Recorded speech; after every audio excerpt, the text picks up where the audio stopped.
Who are the best UFC fighters to never win a belt? Well, today, guys, we're going to be working out on this tier list. I've got some fighters all around the screen who I think deserve a place on this tier list, and we're going to be ranking them from S tier being, how is it possible these guys didn't even win a belt? They were insanely good, unlike basically rightful champions who just failed at the very final hurdle or got really unlucky, all the way down to F tier who are, guys that still probably should have deserved the belt, but it's maybe not as clear cut as, they were basically the uncrowned champion at that point. So welcome to the video. I'm MMA Tizzer. I do daily MMA content, so subscribe so you don't miss any of that. Leave a like if you enjoyed the video, and without further ado, let's get right into this. Starting off with Ciryl Gane. Now, I'm going to put Ciryl Gane in C tier because, let's be honest, Ciryl Gane did beat Francis Ngannou. He won the final round.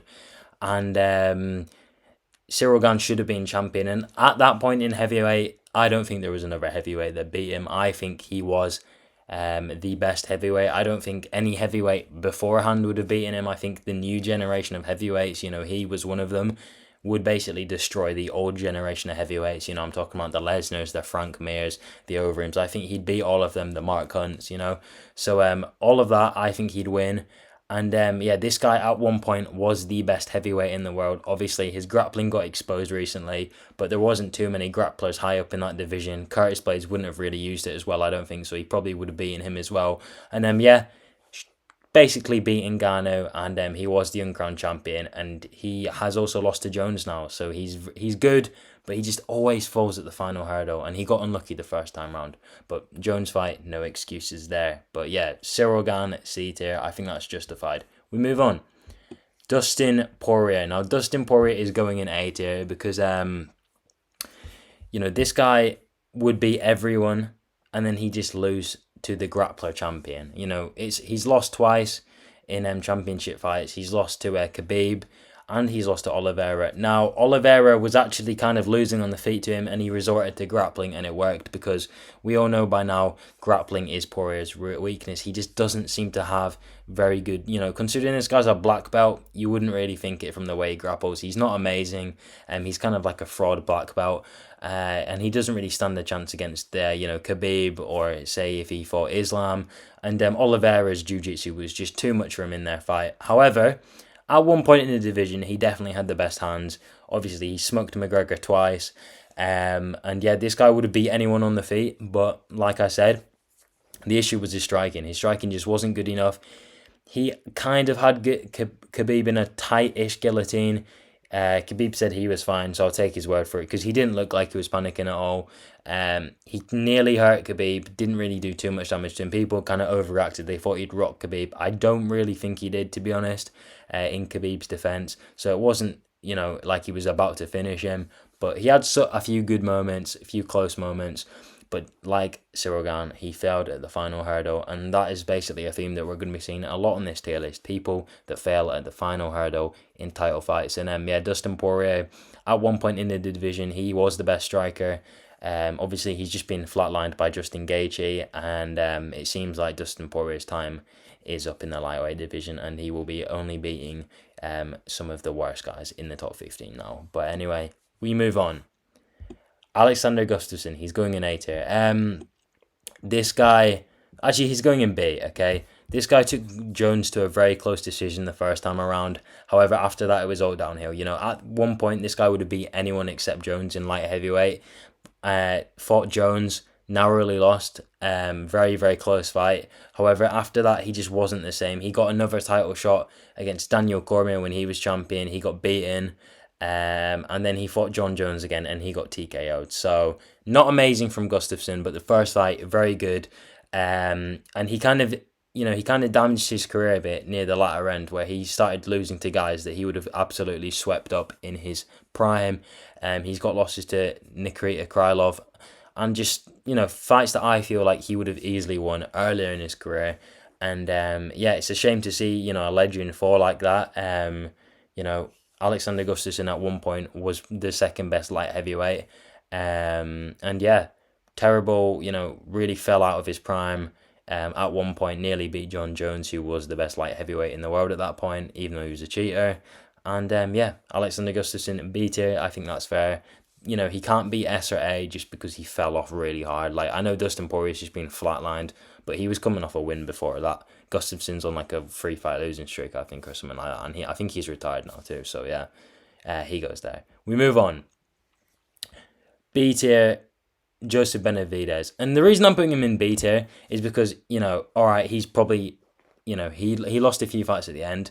And I know he's done really well in flyweight, but he's 0-4 in title shots. Okay, so would he be basically everyone else except the champion in the division? Yes.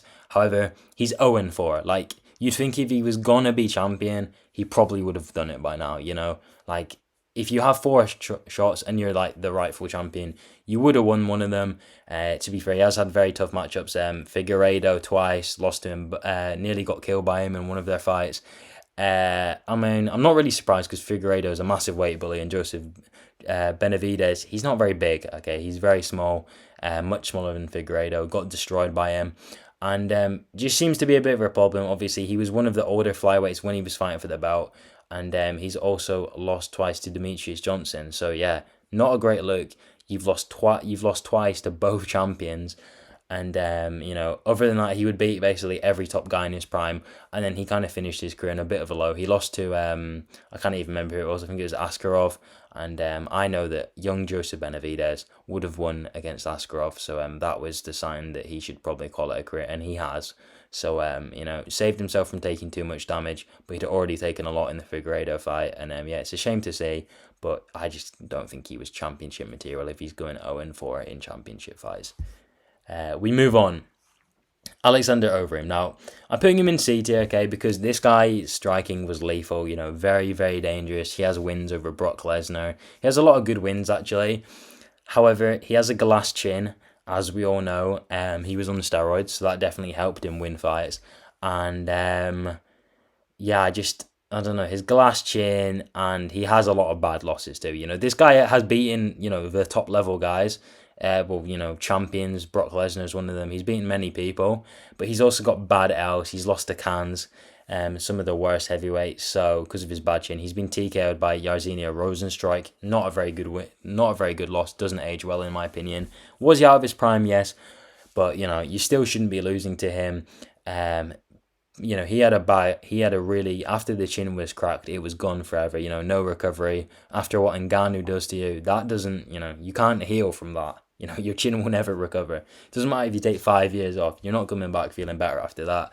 That was the end of days for Alistair Overeem. That should have marked the end of his career.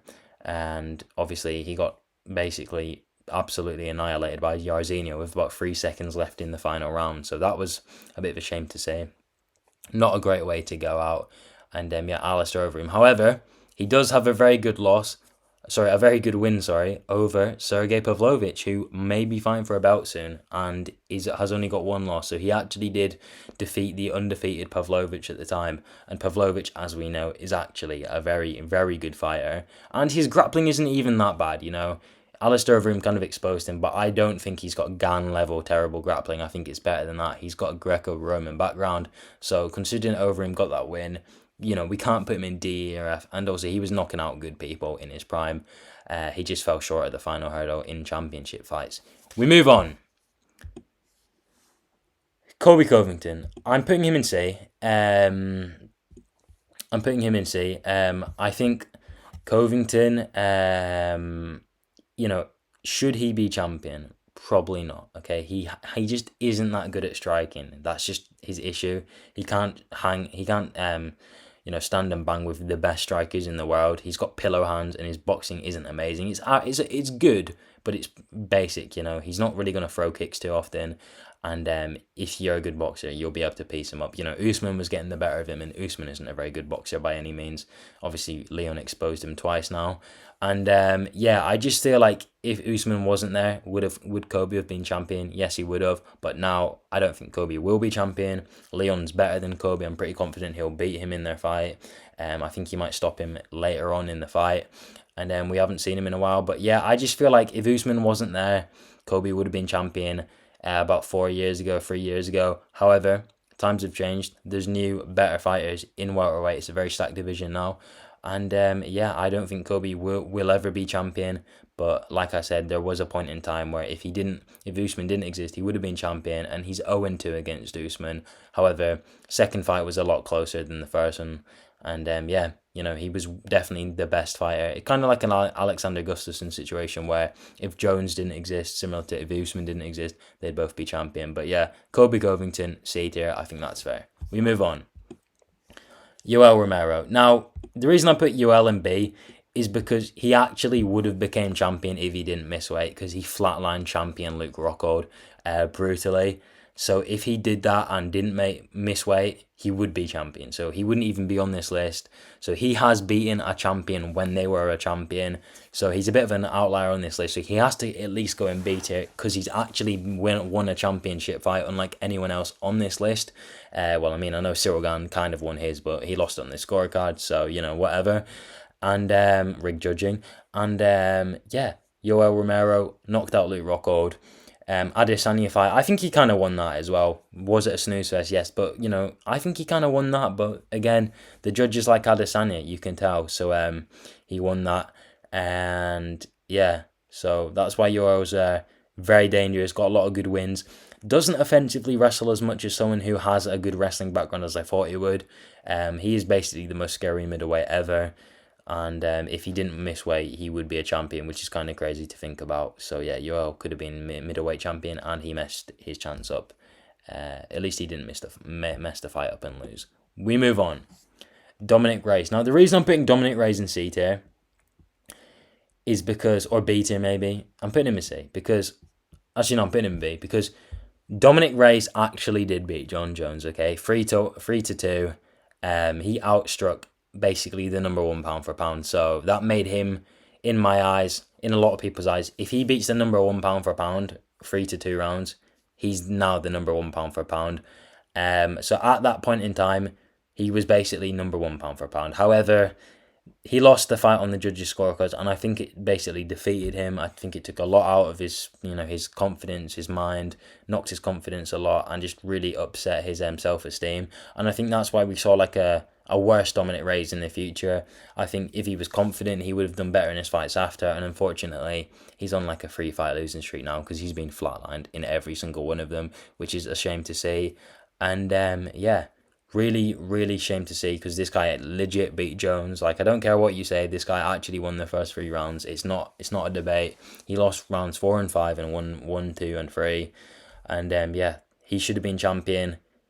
He beat the number one pound for pound guy at the point, and also John Jones would have been cheating in that fight. And Dominic Reyes is very natty. He has a very natty build, and there's nothing to make me feel like he's cheating. So yeah, Dominic Reyes, B tier. I think that's fair. We move on. Nate Diaz. Now, Nate Diaz is going in D because at one point in time, Nate Diaz was actually a good fighter. I know he's getting destroyed by anyone now. He's a can and he's old. But back in the day in Strikeforce, he was really good. And he got 2 title fights coming in to the UFC. He lost both of them. He lost to GSP. And then he lost another one after that. So to Carlos Condit. So yeah, not amazing. Bit of an L there from Nick Diaz. But, was a very good fighter in his prime. Kind of surprised he wasn't champion. Obviously, I didn't expect him to beat GSP, but he could basically beat most other people in the division at that point. And yeah, Nick Diaz D tier. I think that's a good ranking. I think it's fair. And I'm not surprised he got 2 title shots back to back because, they wanted him to be champion because of his Strikeforce days. But after that, he entirely fell off. So that's why I can't put him any higher. In fact, I'm putting him in E tier. Yeah, I think that's fair. Nice. So that is the video, guys. That's the tier list. Thank you so much for watching. Leave a comment on who else I should add to this video, because obviously I can't think of every single UFC fighter ever. Really had to rake my mind for this one. And yeah, subscribe if you're new. Like I said, do content like this every single day. Join my members. I'm going to have videos out. I'm doing another video today on my members, so don't miss that. Like the video. Really appreciate it. It supports the channel. And thank you guys so much for watching. I'll see you in the next one. See ya.